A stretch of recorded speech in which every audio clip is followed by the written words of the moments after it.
Good morning, everybody. So I slide back in from standing and get comfy. Good morning. My name is Rachel, and I'm chatting to you from my living room floor, and with my family here beside me, which is exciting. And I have the challenge, I guess, to chat to you about what God has been speaking to me through Romans 12, verse 9 to the end. And as you heard David talking, reading the passage, it's just packed. So because of time, and I just really want to hone in on one particular element of that, and I hope you'll bear with me and then follow up for yourself of what God is talking to you through this passage.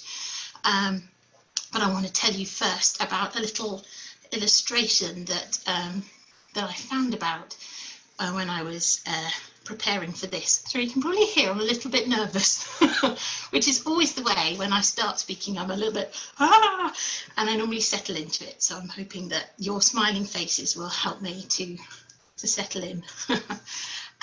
So in preparing for this, I heard about skimming stones.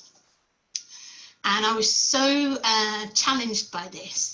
And then we just come back yesterday from our family holiday, and Robin's joy and delight, I think his biggest joy and delight in the whole of the holiday was skimming stones. And I thought, I'm sure that there's something in this, something that I need to share with you about it.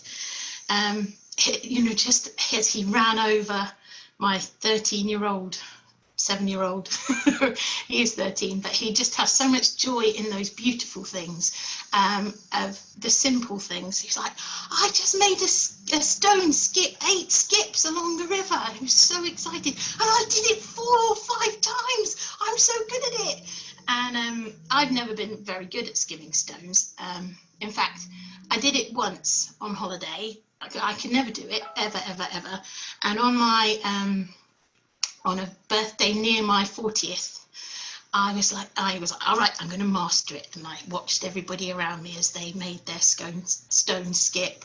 It's like, right, it's all about the angle and the way you place yourself and the way you throw the stone.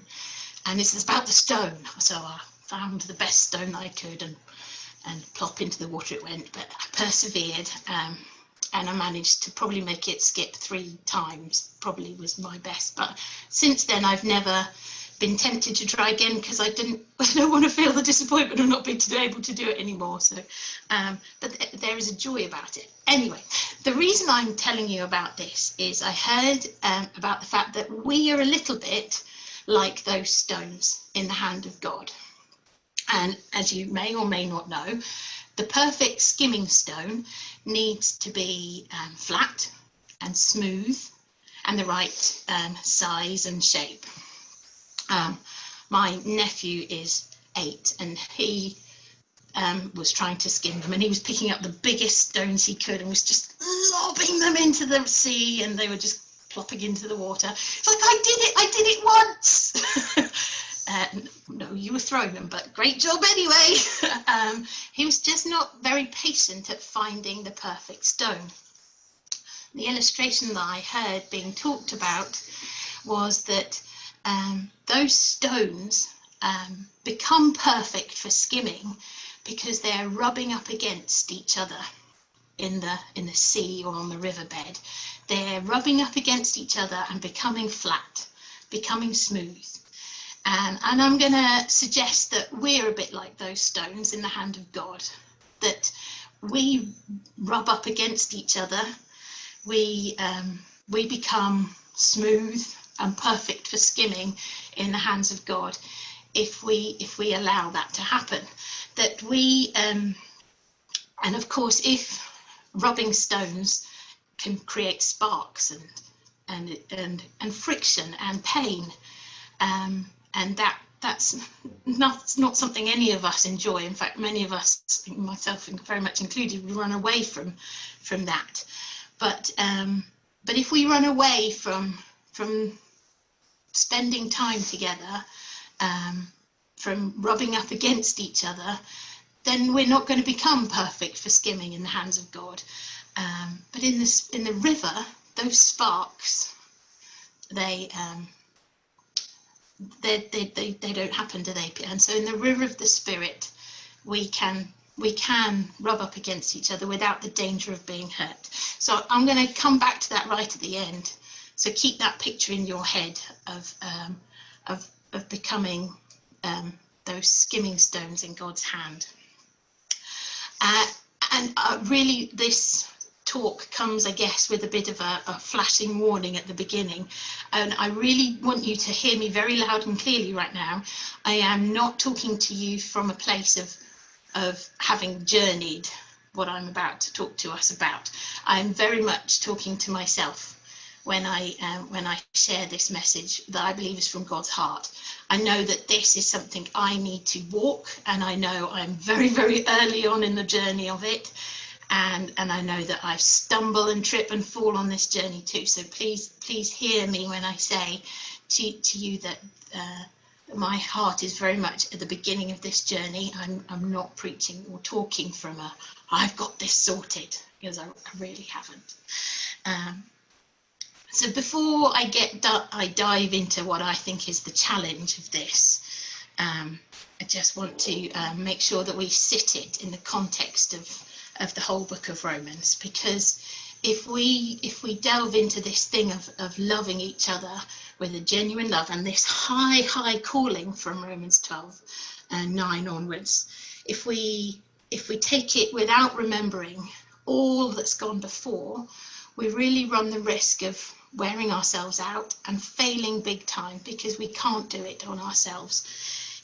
Chapters 1 to 11 of Romans are perfect proof of how much we need God, how we all fall short, how we all miss the mark, and that everything that we do and all the things that we act out of is in view of God's great mercy and his grace for us.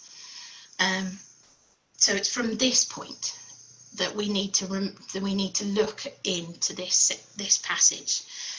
It's a bit like Paul is saying, right, I've given you 11 chapters of what God has done to make this little bit next possible. I've given you 11 chapters of God's great love, of his mercy for you. And now what I need you to do, says Paul, is dedicate your life for him, use your gifts for his glory, and begin to live and love like this, like he sets out in verse 9 onwards. This is how you can live and love in fullness. And it's a bit like he has these circles of Dan's shown us before, and I forget the context, sorry Dan, of these circles going out, and how and it's Romans 9 onwards is a bit like that. So we start with a very, very tiny circle of just ourselves. The involvement is me and me only. And it says very, very simply, sorry, trying to find it now. Don't pretend to love others. This is from the NLT. Really love them. Hate what is wrong. Hold tight to what is good. That's it. That's the command to our hearts and our hearts alone. It's a personal commitment from me and from my heart to do those things in view of God's mercy, God's grace. So we're not those, we shouldn't be those bickering children who are like, but I want to, but he hit me first, or but first you must show me that you love me first. That's not God's call for us. God's call, don't pretend to love others, really love them, hate what is wrong, hold tightly to what is good, sort out your own heart. And it's really funny actually, because I'm not that great at that. and in the classroom and at school, I'm always, when the children come with arguments on the playground, I'm like, no, I don't want to hear what they did. I want to hear what you did. And children are not very good at that either. And they say, but they, and you're, no, I don't want to hear what they did. I want to hear what you did. And I think at this point, God is calling us really to look at our own hearts. Paul is saying this comes from an overflow of God. This is your response, a commitment, a decision from my heart to love sincerely, without hypocrisy, and to hold on to what is good. And then the circle gets a little bit bigger in verse 10. It widens to the one another.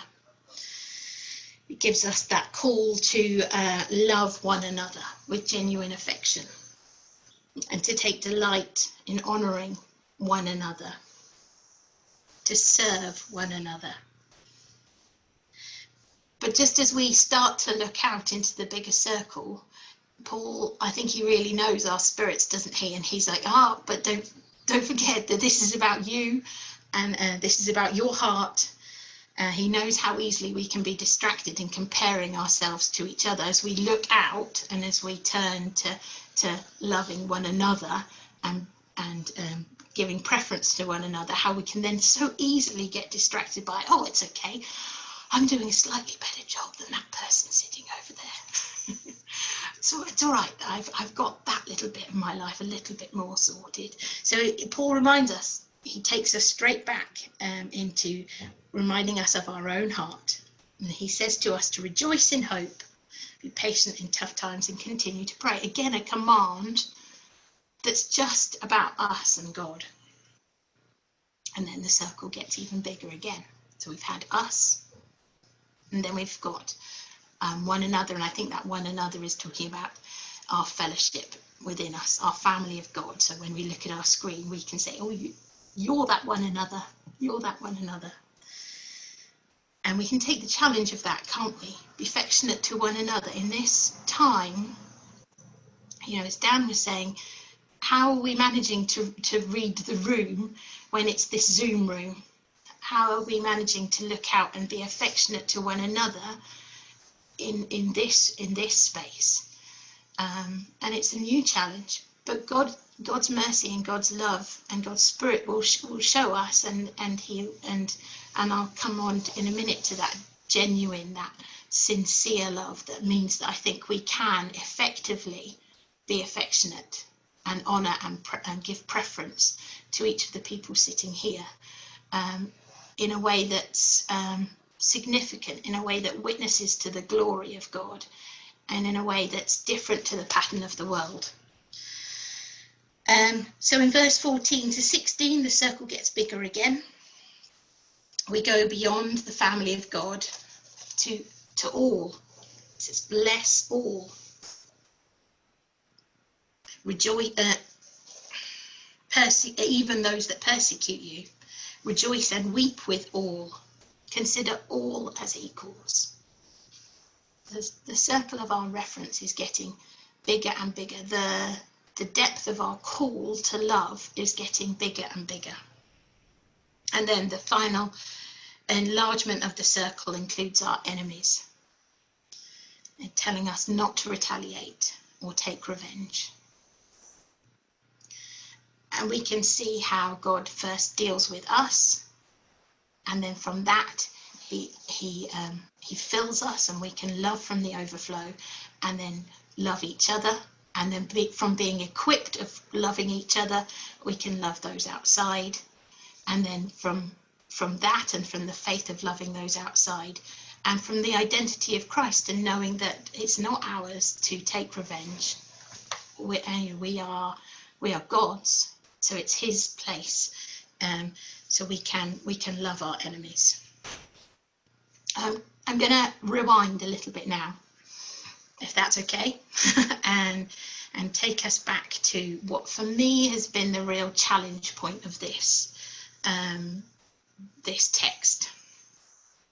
And as I was praying and spending time with God, this was what he highlighted in Zoom talk. He spotlighted of this text for us as a community of believers in Wheatley. This is where I really think he wants us to grow, and it's in that very first point of sincere love, or love without hypocrisy. And I really want to remind you again, with that warning, I'm on that journey. I'm not speaking to you from a place of having achieved this. I don't think we can until we're in heaven, but that doesn't mean we shouldn't try. So verse 9, and here it is from some different translations. So from verse 9 from the New Living Translation, I've already just read a little bit. Don't just pretend to love others, really love them. From the CEV, be sincere in your love for others. From the NIV, love must be sincere.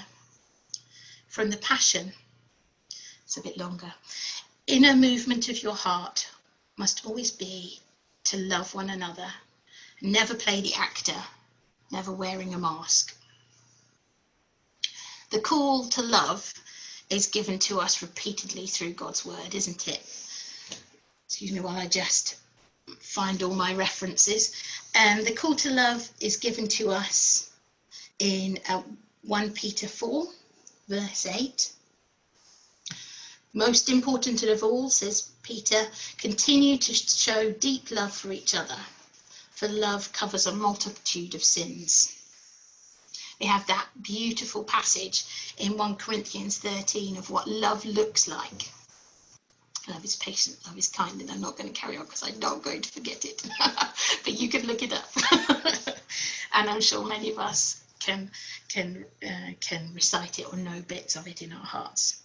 And in Romans 13, verse 8,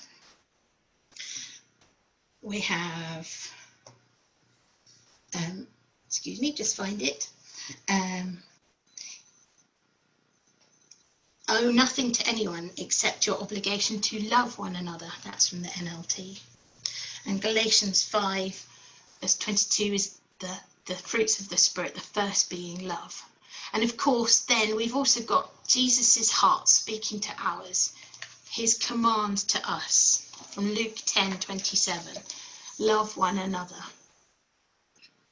And John 13, verse 34 and 35. Let me just find it because I really want to read it to you, because what a challenge is that. These, again, as I said, God's heart to us, Jesus speaking directly to us, giving us that call. So now I'm giving you a new commandment, love one another, love each other. Just as I have loved you, you should love each other. Your love for one another will prove to the world that you are my disciples. I'm just going to read that last little bit again. Your love for one another will prove to the world that you are my disciples. And if we think back to the beginning of Romans 12, when we talk about the sacrificial living, the not being conformed to the patterns of the world, but being transformed in our minds, it's showing a love that's different to the world.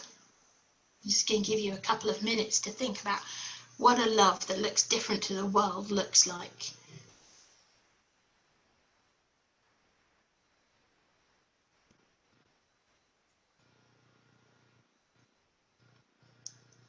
I can't do it for very long because there's an eerie silence.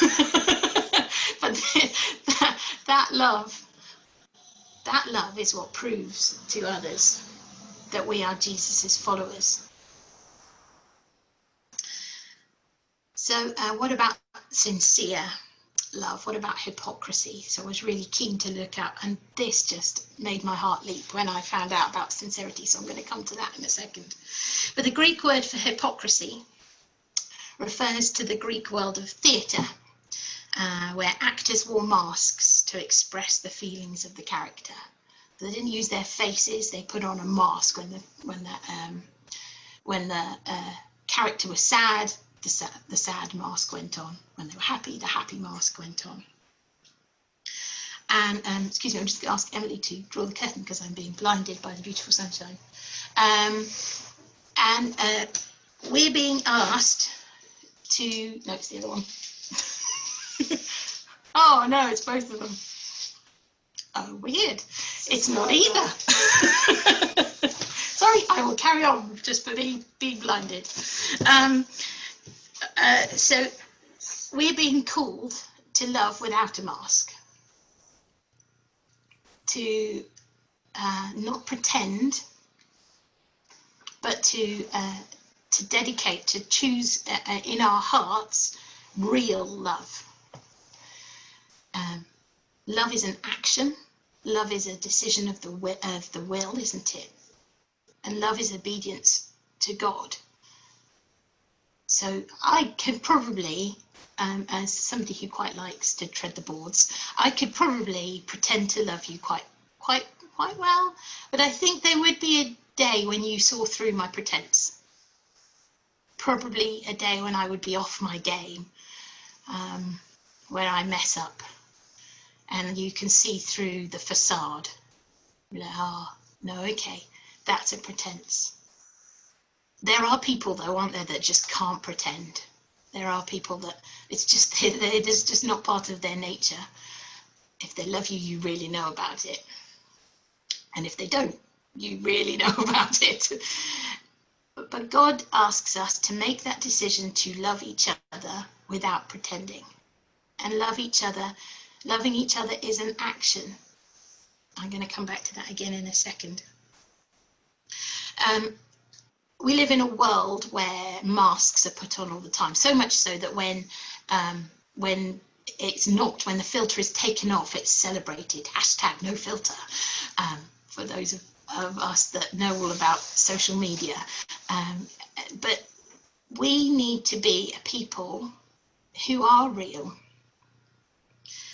And I don't think we're a community where we're guilty of putting on a righteous face. You know, that righteous mask. Oh, well, I'm okay. I go to church. When I look at our faces, my heart is convinced we're not those people. But I wonder whether we can be tempted to put on a mask of Sunday morning, everything's fine. Or, you know, I'm ticking along, everything's okay. I've got it sorted. And I wonder what we worry about when that temptation comes. Is it because we want to look all together? I know that I've done it. I've come to church and actually I've really not felt like it that morning. But then the question comes of, how are you? And I'm fine. Or I know that in the early days of meeting together, the temptation was probably stronger to do that. I wonder where that temptation comes from. As I said, is it because we want to look like we've got it together? Or is it, I think maybe sometimes it comes from the fact that we don't want to burden each other. I don't want to burden you, so I'm going to be okay. And I'll just share with my friends that maybe I'm struggling. But I'm not going to share with you, my Christian brothers and sisters, because I don't want to be a burden in my community. Or is it maybe that we're afraid of judgment from each other? I know that this is not necessarily easy stuff to listen to, but I really want us to challenge our hearts and to ask ourselves the question of, what mask am I tempted to put on? Or is it not something that I'm tempted about at all? Have I got that little bit? Can I put my little box of tick next to that box? I'm going to come back to those questions in a minute, but chat now to you about the word sincere, which, as I said to you, just made my heart jump with excitement. So sincere is a Latin word, and it means without wax. I was like, when I found out that, I was perplexed, because that seems very strange. But what I discovered was that dishonest merchants would fill a cracked pot with wax and then glaze it and sell it as if it were absolutely fine. So you'd sell it to the price that they would sell a normal uncracked pot. And of course it would look fine, but it was only later when the buyer used the pot that the lie would be discovered. So what honest merchants would do, what honest dealers would do, is they would stamp the word sincere without wax on their produce. So what does that mean for us? And I was really thinking about how we fill ourselves up sometimes with stuff so that we don't look broken, or we hide the cracks. And God really called me to think about how if I'm full of other things, I'm not then full of the Holy Spirit. I'm not then full of God's love. And so the overflow, when I fill myself with things to fix, things of the world to fix my cracks, the overflow is weak, and the overflow doesn't help anybody. Not in a long-lasting way. It might put a sticky plaster on a wound, but it doesn't really provide any real solution. But if I acknowledge those cracks, and if I acknowledge the fact that I fall short, and if I'm not scared of them, I can empty myself of me, of the rubbish of me, and allow the Spirit to fill me. And then I'm loving from the overflow of God. Then I'm loving from God's love. And with that incredible picture in my mind of my heart that is broken, I can cry out to God, God, empty me of me. Give me a new heart. That Ezekiel 36:26. I'll just find it so I can tell you it. Sorry, too many. I was trying to be clever, so I had too many things in different places. Should have just kept it all in one place. And I will give you a new heart, and I will put a new spirit in you. I will take out your stony, stubborn heart and give you a tender, responsive heart. That's Ezekiel 36:26. So then when I'm loving from that, without wax, without the fix, the human fix, when I'm loving with from the overflow of God's love, I'm really loving you. It's not out of me and my weakness. I'm loving you from God's love.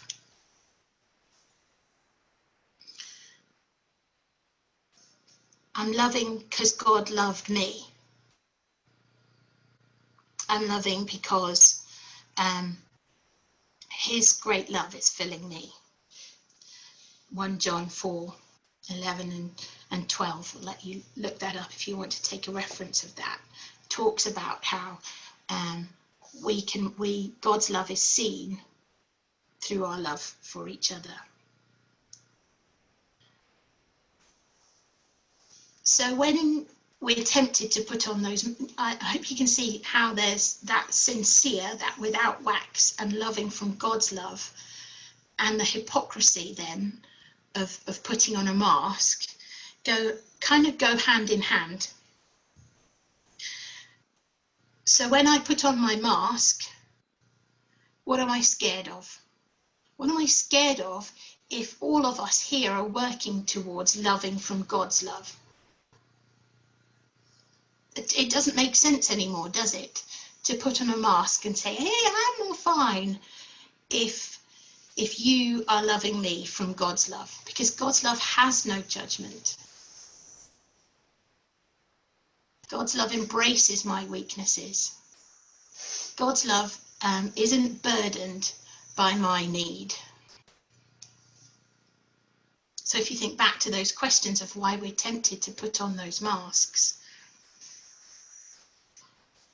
you can see how when we're all working towards loving from a sincere place, loving from hearts filled and overflowing from God, it just doesn't make sense anymore. And what a community of believers we will be when we're all working from that place. I was so challenged by Al's challenge to us.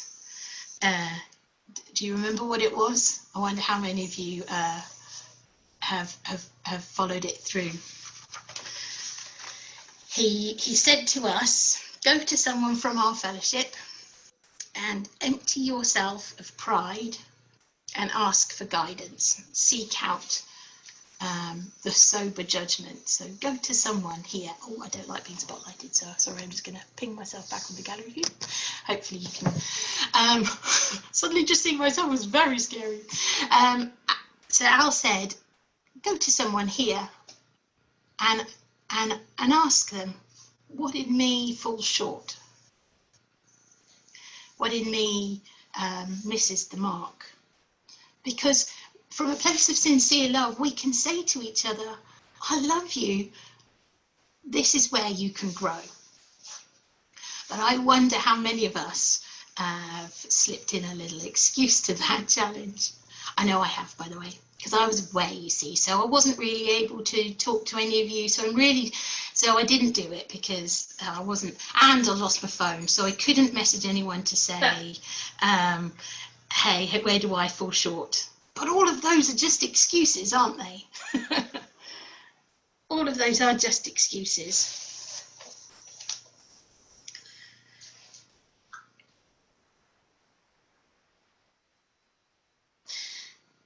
We need to make a personal commitment and not being reliant on others here on this page or who are on holiday.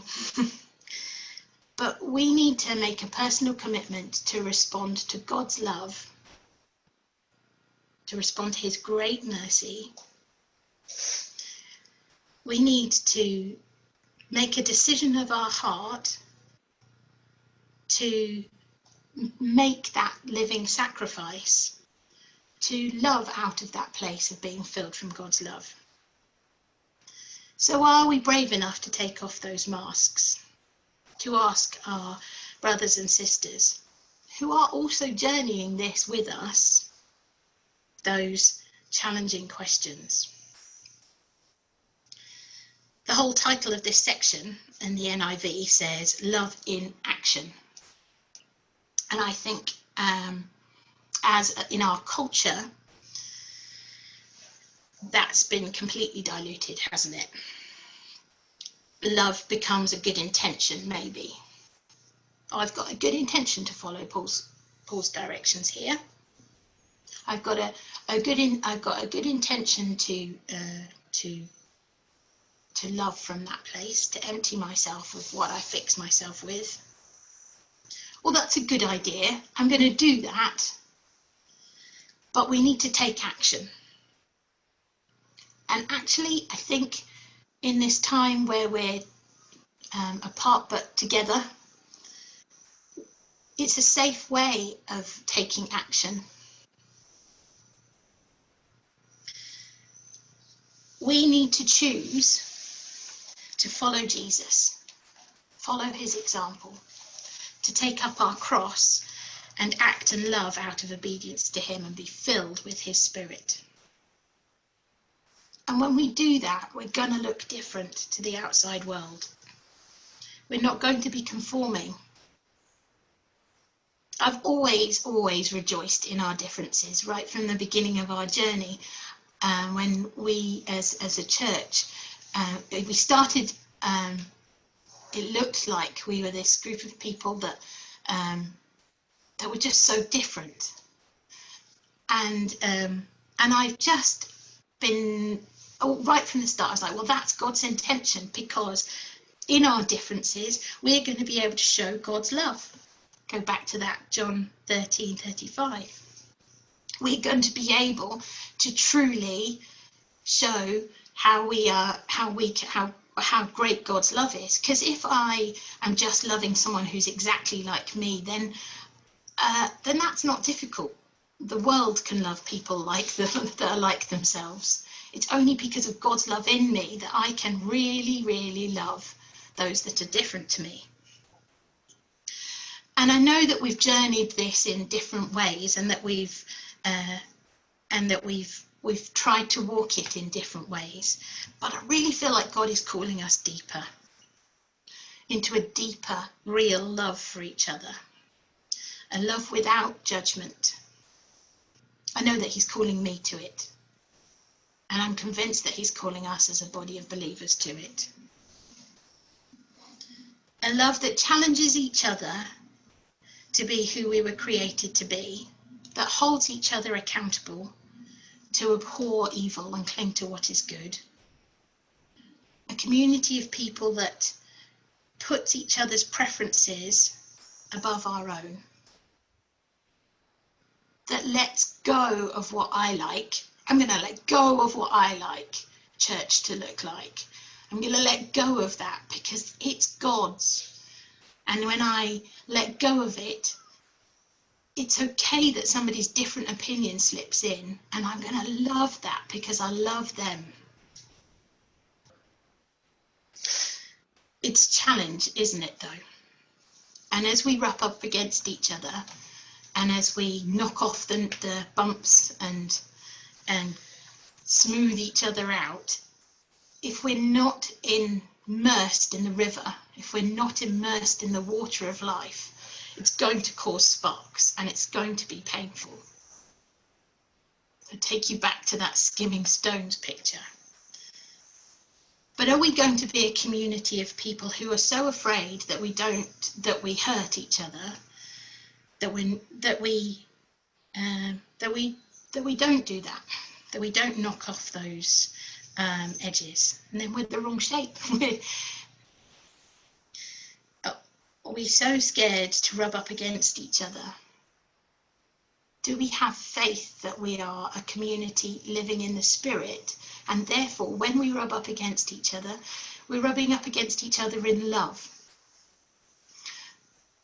And the pain isn't there because we're not having to prove ourselves to each other. When we allow that process, we are going to skim perfectly in the hands of our Creator. Not because we've ignored the difficult things, and I think there have been times where we've been tempted to do that, but because we've faced the hard discussions, we've encouraged one another, we've honoured one another, we've blessed one another, we've disagreed well, not hidden them away, our disagreements, but we've brought them out into the open and we've shared them, and we've served and loved in the river of the Spirit. And when we can do that, that's when we can be loving in a real and genuine, in a sincere way. Just going to pray. Father, we are the body of Christ. And when we start acting by ourselves, when we start pulling apart the body, there is carnage and chaos, and it's a murder scene. But we want to work together for your glory. We want to work together as your body to demonstrate to the world your great love. Not to build ourselves up as a community of believers, but to proclaim the glory of Christ. Help us to surrender to your great love and empty ourselves of ourselves, so that we can be filled with you and love from the overflow of our hearts. Hearts that are broken, but hearts that are filled with the Spirit that is beyond words. Spirit, move in us